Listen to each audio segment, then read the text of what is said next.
इरशाद बारी ताला है, जो तुम में से मोमिन हैं और जिनको इल्म दिया गया है उन्हें अल्लाह दर्जों में बुलंद करता है। हदीसी रसूलुल्लाह सल्लल्लाहु अलैहि वसल्लम। इल्म हासिल करना हर मुसलमान पर फ़र्ज़ है। महद से लहद तक इल्म हासिल करो, यानी माँ की गोद से कब्र तक इल्म हासिल करो। मौला इमाम अली अलैहिस्सलाम फरमाते हैं, बेशक इल्म रहनुमाई करता है, हिदायत करता है और निजात देता है। जैसे जैसे इंसान का इल्म ज़्यादा होता है, इसका अदब बढ़ जाता है। इल्म के ज़रिए हिकमत को पहचाना जाता है। ज़िंदगी और हयाती अबदी इल्म के ज़रिए है। हर इंसान की कीमत वही है जो वो जानता है। Public service message. ज़िंदगी अजीम नेमत और अताए खुदावंदी है। कुरान जैसी वबाई मर्सी अपनी और दूसरों की ज़िंदगियों के तहफ़्फ़ुज़ के लिए एहतियाती तदाबीर पर अमल करें। बिस्मिल्लाहिर्रहमानिर्रहीम। अस्सलाम वालेकुम स्टूडेंट्स। आज हम जो है वो 10th की बायोलॉजी से चैप्टर नंबर 1 गैसेस एक्सचेंज में से टॉपिक करेंगे ब्रीथिंग रेट एंड ब्रोंकाइटिस, जो कि एक डिजीज़ है। और ये है हमारा लेक्चर नंबर 4। पिछले 3 लेक्चर्स में आप इसके टॉपिक्स पढ़ चुके। जिनमें गैसेस एक्सचेंज इन प्लांट्स है, एयर का सर्वे है, लंग्स है, मैकेनिज्म ऑफ ब्रीदिंग है। नेक्स्ट हम करने जा रहे हैं जो कि क्या है, ब्रीदिंग रेट। ब्रीदिंग रेट जो है या ब्रीदिंग का जो प्रोसेस है ये कौन कंट्रोल करता है, ब्रीदिंग रेट कौन कंट्रोल करता है, रेस्पिरेटरी सेंटर होता है। Respiratory centre in brain. Brain में एक रेस्पिरेटरी सेंटर होता है जो हमारे रेस्पिरेटरी रेट को कंट्रोल करता है। जब नॉर्मल कंडीशंस होती हैं, रेस्ट में होते हैं, तो उस वक्त जो ब्रीदिंग रेट है वो होता है ऑलमोस्ट 16 to 20 टाइम्स, यानी 20 टाइम्स पर मिनट। यानी 1 मिनट में रेस्ट की कंडीशन में 16 से 20 दफ़ा सांस जो है वो लिया जाता है। ये तो पहली कंडीशन होगी कि एट रेस्ट, ये जो रेट है वो एट रेस्ट है। लेकिन ड्यूरिंग एक्सरसाइज, या तो एक्सरसाइज कर रहे हो या कोई हार्ड जॉब कर रहे हो, हार्ड फिजिकल एक्टिविटी कर रहे हैं, फिजिकल एक्टिविटी, तो ये रेट जो है ये इंक्रीज कर जाता है। क्यों? क्योंकि उस वक्त सेलुलर रेस्पिरेशन ज़्यादा होता है, ज़्यादा कार्बन डाइऑक्साइड बनती है और रेस्पिरेटरी सेंटर जो है वो ब्लड में कार्बन डाइऑक्साइड को कार्बन डाइऑक्साइड की हाई अमाउंट को डिटेक्ट करता है। उसके बाद जो पिछले लेक्चर में हमने पढ़ा कि जो रिब के मसल्स है और इसके अलावा डायफ्राम, उनको मैसेजेस जो ब्रेन की तरफ से जा रहे हैं वो ज़्यादा हो जाते हैं। उन्हीं मैसेजेस, उन्हीं ऑर्डर्स के रिस्पॉन्स में वो जो मसल्स हैं, इंटरकोस्टल मसल्स जो रिब्स के दरमियान होते हैं वो मसल्स और डायफ्राम जो है वो जल्दी से कॉन्ट्रैक्ट करना शुरू कर देता है, अपना रिस्पॉन्स शुरू करता है और उसके बाद जो है वो रेस्पिरेटरी एक्टिविटी ज़्यादा होती है। यानी कार्बन डाइऑक्साइड, ऑक्सीजन की इंटेक ज़्यादा हो जाती है, कार्बन डाइऑक्साइड की रिलीज ज़्यादा हो जाती है। और ये इसी वजह से होता है चूँकि जो ब्लड है उसमें कार्बन डाइऑक्साइड की अमाउंट ज़्यादा हुई होती है। तो जो ड्यूरिंग एक्सरसाइज है वो रेट, ब्रीदिंग रेट इंक्रीज कर जाता है 30 to 40 टाइम्स पर मिनट। ठीक है, 1 मिनट में एक इंसान जो है वो 30 से 40 दफ़ा सांस लेता है। जब कब? During exercise, during any hard job और एनी हार्ड फिजिकल एक्टिविटी।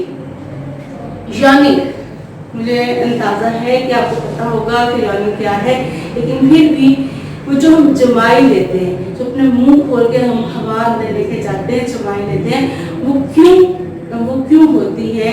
वो इस वजह से होती है कि जब हमारा ब्रेन हमारे ब्लड में लो ऑक्सीजन लेवल को डिटेक्ट करता है, उस वक्त जॉनिंग होती है, और जो एयर हम लेके जा रहे होते हैं इसी वजह से, ताकि हमारे ब्लड में ऑक्सीजन का लेवल, ऑक्सीजन की कंसंट्रेशन जो है वो बराबर हो जाए।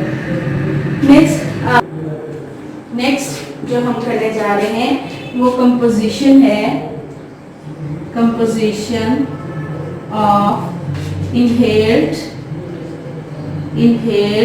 And exhaled air.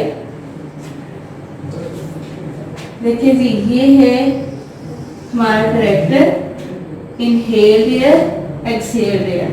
सबसे पहले इसमें इनहेल्ड एयर, ये है एक्सहेल्ड एयर। सबसे पहले हम अमाउंट रखेंगे इसमें ऑक्सीजन की परसेंटेज, ऑक्सीजन परसेंटेज। सेकंड पे हम रखेंगे कार्बन डाइऑक्साइड परसेंटेज। थर्ड पे नाइट्रोजन परसेंटेज। नेक्स्ट इसका लिखेंगे वाटर वेपर्स।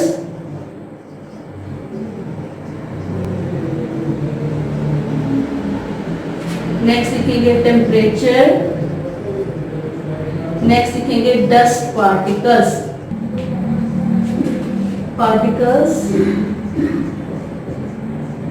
अब हम इनकी देखेंगे अमाउंट इनहेल्ड एयर और एक्सहेल्ड एयर में। इनहेल्ड एयर में जो हम अंदर लेके जाते हैं एयर, इसमें ऑक्सीजन होती है 21%, और जो एयर हम एक्सहेल करते हैं, बाहर निकालते हैं, उसमें ऑक्सीजन की परसेंटेज होती है 16%। जो एयर इनहेल करते हैं उसमें कार्बन डाइऑक्साइड की अमाउंट होती है 0.04%, और जो एक्सहेल करते हैं उसमें कार्बन डाइऑक्साइड की अमाउंट होती है 4%। नाइट्रोजन परसेंटेज जो एयर अंदर लेके जा रहे हैं इसमें 79%, और जो एयर एक्सहेल करते हैं इसमें भी नाइट्रोजन की अमाउंट जो होती है वो 79% ही होती है। इसका मतलब ये है कि नाइट्रोजन जो है इनहेलेशन में, एक्सहेलेशन में, हमारे रेस्पिरेशन में कोई रोल प्ले नहीं करती।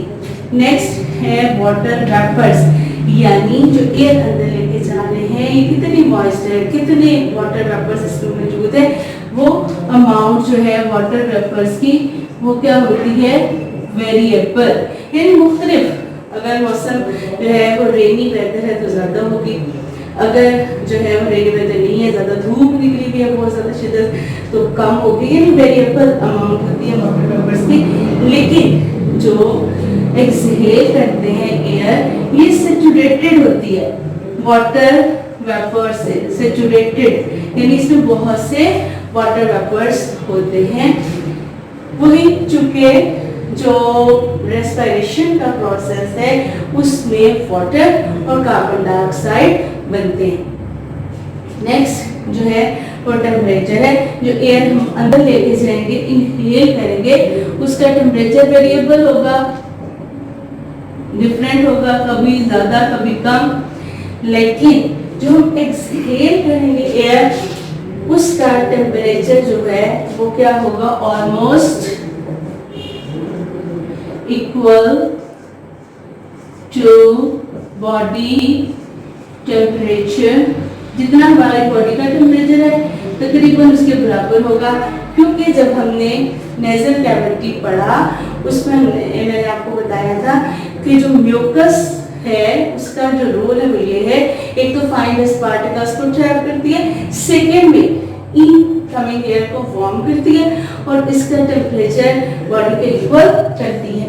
नेक्स्ट जो है डस्ट पार्टिकल, जो एयर अंदर जाएगी उसमें वेरिएबल अमाउंट में होंगे, कम भी या ज्यादा भी कभी, और लेकिन जब ये एयर हम बाहर निकालेंगे, एक्सहेल करेंगे, तो उसमें डस्ट पार्टिकल क्या होंगे, ऑलमोस्ट नन। तकरीबन नहीं होंगे, क्योंकि हमारे जो पूरी रेस्पिरेटरी पैसेज है, एयर पैसेज वे है, ट्रेकिया है, ब्रोंकाई है और आगे ट्यूब्स है, तो वो जो है ना सीलिया उसमें होते हैं और म्यूकस होते हैं, और म्यूकस क्या करते हैं, मोस्टली डस्ट पार्टिकल्स को ट्रैप कर लेते हैं। जी, हमारा नेक्स्ट टॉपिक जो है, जो आज के लेक्चर में हम करेंगे, वो है ब्रोंकाइटिस।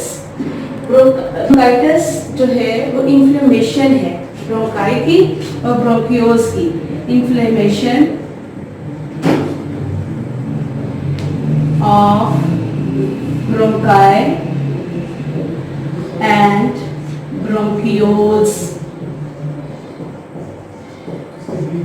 ब्रोंकाइटिस में ये होता है कि ये जो ब्रोंकाई है, इनकी जो वॉल्स होती है, ये देखें आप बोर्ड पे देखें, ये एक नॉर्मल ब्रोंकस है और इसका पैसेज जो है अंदर से जो इसकी ल्यूमेन है वो ब्रॉड है, इजीली एयर आती है, पास हो जाती है।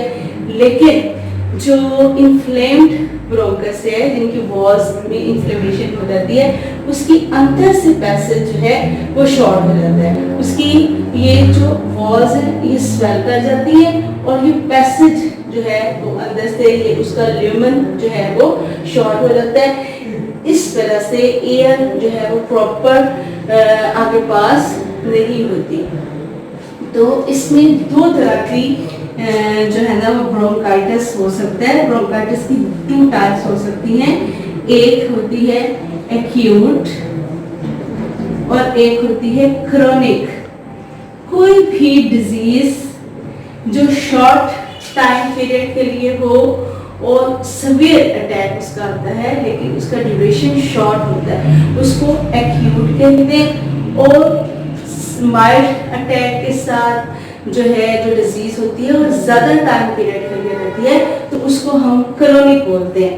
तो ब्रोंकाइटिस जो है वो भी 2 टाइप्स है इसकी, एक एक्यूट है, एक क्रोनिक है।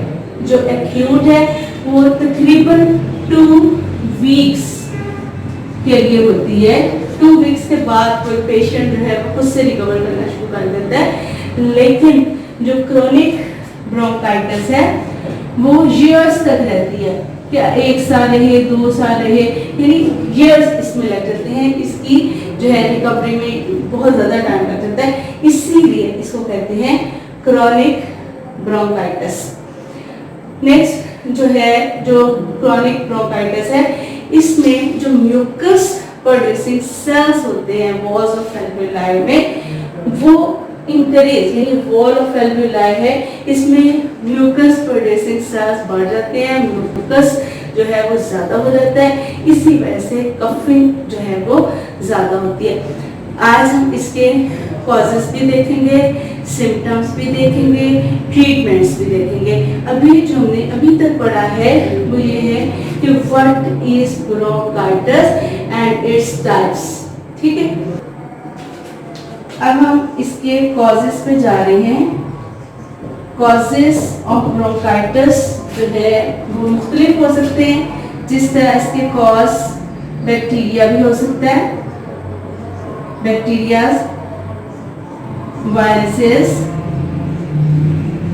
वायरसेस या chemical irritants present in cigarette smoke, यानी या तो ब्रोंकाइटिस बैक्टीरिया की वजह से होता है, या वायरसेस या सिगरेट स्मोक में जो इरिटेंट्स होते हैं, केमिकल्स होते हैं, उनकी वजह से ब्रोंकाइटिस हो सकता है।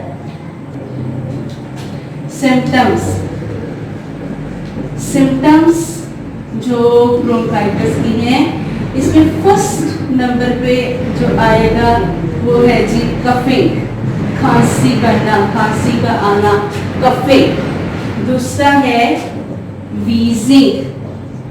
वीजिंग क्या होता है कि whistling sound When exhaled out, जब हम एक्सहेल करते हैं एयर को तो एक सिटी की आवाज आती है एक्सहेलेशन के साथ, उसको कहते हैं व्हीजिंग। तीसरे नंबर पे इसका लिख लें चिल्स, सर्दी लगती है, फीवर बुखार आता है, एंड शॉर्टनेस ऑफ ब्रेथ और सांस लेने में रुकावट आती है। Treatment of bronchitis. अच्छा, अभी हमने मेंशन किया कि ब्रोंकाइटिस की 2 टाइप्स हैं, या एक्यूट है या क्रोनिक है। अगर तो एक्यूट है तो वो रिकवरी खुद से हो जाती है और किसी मेडिसिन की जरूरत नहीं पड़ती, और कितने वीक सकते हैं, 2 वीक सकते हैं और रिकवरी हो जाती है। लेकिन अगर ब्रोंकाइटिस जो है वो क्रोनिक है, बहुत अरसे तक रहता है और खुद से रिकवरी नहीं होती, तो मेडिसिन देना पड़ती है। इसमें 3 तरह के कॉजेस हमने अभी पढ़े, बैक्टीरियल है, वायरसेस है या केमिकल इरिटेंट्स हैं। तो अगर तो बैक्टीरियल है, ठीक है, बैक्टीरियल है तो क्या देंगे, एंटीबायोटिक देंगे, एंटीबायोटिक्स। और अगर वायरल है, वायरल